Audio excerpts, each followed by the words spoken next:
আসসালামু আলাইকুম। ওয়ালাইকুম আসসালাম। মোহাম্মদ ইসমাইল হাওলাদার আমার কম্প্রেসরটা নিতে খুলনা থেকে আসছে। ওনাকে আমরা এখন কম্প্রেসরটা ওনার হাতে হস্তান্তর করবো। ভাই এই যে আপনার কম্প্রেসরটা একটু খুলে দেখেন, ব্যাগটা ধরেন, আমি বের করে দিচ্ছি।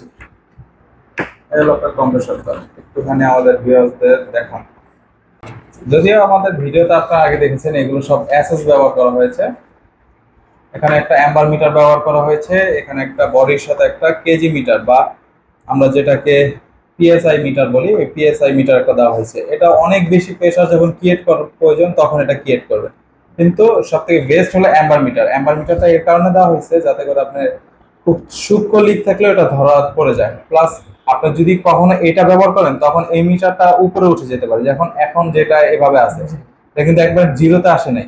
না, এটা না আসার কারণ যখন আমরা চেক করছি অনেক বেশি প্রেসার উঠেছে না, এর কারণে মিটারটা এখানে উঠে গেছে। এখানে আমরা যেটা ব্যবহার করছি এটা হলো এসএস একটা টি ব্যবহার করছি, একটা বল বাল্ব ব্যবহার করছি পিতলের, কোয়াটার এবং কোয়াটার নিপিল আছে। তো সব মিলে এই হলো আপনার ইয়াটা। এবং যে পাইপটা ব্যবহার করছি এই পাইপটা কিন্তু জাপানি পাইপ, ঠিক আছে। এটা আপনার প্রায় 160 PSI এটা নিতে পারবে, এটা ফাটবে না। বড় বড় কম্প্রেসার দেখবেন এরকম জাপানি পাইপ ব্যবহার করতেছে, ঠিক আছে। এবং আপনারা যদি গ্যাসের লাইন কেউ পরিপক্ক ভাবে করতে চান, গ্যাসের লাইনে এই জাপানি পাইপটা ব্যবহার করতে পারেন।